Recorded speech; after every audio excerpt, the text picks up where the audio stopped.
Hello everyone, AKTU BTech mechanical second year third sem वाले students कैसे हैं आप सभी लोग। उम्मीद करता हूं कि आप सभी अच्छे होंगे, अपने एग्जाम की तैयारी भी आप लोग अच्छे से कर रहे होंगे। तो बेटा, जैसा कि आप सभी जानते हैं कि आपके एग्जाम 30 तारीख से स्टार्ट हो रहे हैं, 30 दिसंबर से। और पहला ही एग्जाम है आपका थर्मोडायनामिक्स का।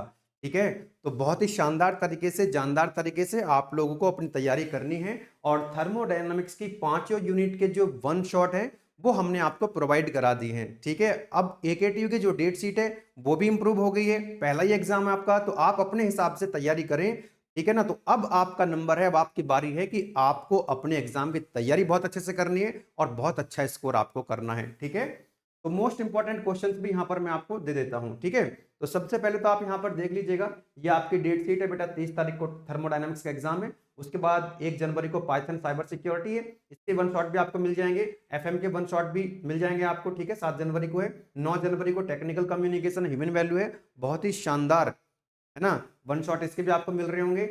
और 13 जनवरी को मटेरियल्स इंजीनियरिंग का लास्ट एग्जाम आपका 19 जनवरी को है, मैथमेटिक्स 4 का, या कुछ स्टूडेंट्स जो इलेक्टिव सब्जेक्ट पढ़ रहे हैं उनका होगा।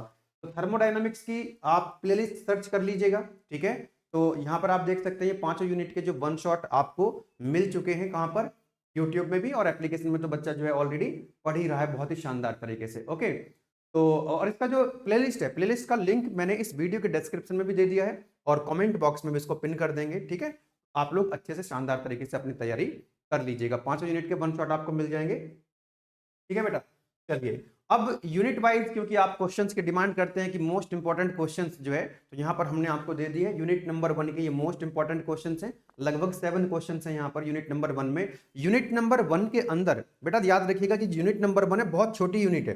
ठीक है, तो यहाँ पर कुछ डेफिनेशंस हैं। ठीक है, और यहाँ पर बहुत ज्यादा न्यूमेरिकल नहीं है, न्यूमेरिकल आएगा तो कुछ 2 नंबर में न्यूमेरिकल आ सकता है, या फिर ऐसा हो सकता है कि थ्योरी के साथ एक न्यूमेरिकल मतलब जुड़ के आ जाए, उसके साथ अटैच होकर के आ सकता है। तो यहाँ पर 7 क्वेश्चन हो गए यूनिट नंबर 1 के। यूनिट नंबर 2 जो है आपकी, यहाँ पर आप देख सकते हैं, तो यहाँ पर 9 क्वेश्चन हैं।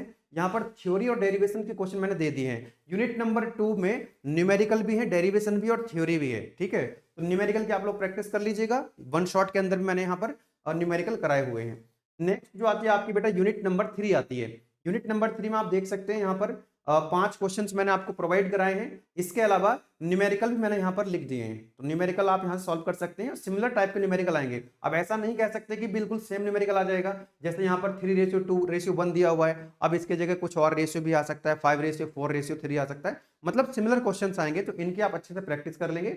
और अगर आपको टाइम मिलता है तो और भी क्वेश्चन कर लीजिएगा। मैंने बहुत सारे क्वेश्चन आपको जो है ऑलरेडी प्रोवाइड कराए हुए हैं, तो उन सभी क्वेश्चन को आप ट्राई करके जाएंगे। ओके, लेकिन थ्योरी और डेरिवेशन कोई नहीं छोड़ के जाएगा। अगर आपने पहले से अच्छे से तैयारी कर रखी है और थ्योरी डेरिवेशन सब कुछ आपको आ रखे हैं, तो आप न्यूमेरिकल्स की ज्यादा प्रैक्टिस करके जाएं। ठीक है, न्यूमेरिकल को खुद से सॉल्व करके देखें, डेरिवेशन को 2-3 बार करके देखें। ठीक है ना। दूसरी चीज, जिन बच्चों ने अभी तक पढ़ाई नहीं करी है या कम पढ़ाई करी है बेटा, तो आप लोगों को मैं रिकमेंड करूंगा कि थ्योरी और डेरिवेशन पहले करें, उसके बाद न्यूमेरिकल करें अगर टाइम बचता है आप लोगों के पास। ठीक है, यूनिट नंबर 5 के 6 क्वेश्चन हैं, प्लस आपको न्यूमेरिकल करने हैं। यूनिट नंबर 5 के जो है यहाँ पर 3 क्वेश्चन हैं जो थ्योरी है, उसके बाद न्यूमेरिकल प्रॉब्लम्स हैं, और वो सारे न्यूमेरिकल प्रॉब्लम्स मैंने वन शॉट के अंदर आपके कवर कराए हुए हैं। और जिन स्टूडेंट्स ने डिटेल लेक्चर ऑलरेडी देख रखे हैं, उसमें और भी ज़्यादा क्वेश्चंस कराए हुए हैं। ठीक है, तो ये मुझे आपको इन्फॉर्म करना था कि बेटा पहला ही एग्जाम आपका थर्मोडायनामिक्स के, तो पहला एग्जाम अगर आपका अच्छा हो जाएगा तो आपका पूरे एग्जाम के अंदर आपका कॉन्फिडेंस जो है ना वो हाई रहने वाला है। ठीक है ना, तो डेली पढ़ते रहें, अच्छे से पढ़ते रहें, सोशल मीडिया से थोड़ा दूर रहें, है ना। जो आपकी रील्स हैं उसको थोड़ा सा कम स्क्रॉल करें, है ना। 2 हफ्तों की बात है, इन 2 हफ्तों को थोड़ा सा आप अच्छे से यूटिलाइज करें, 2-3 हफ्तों को।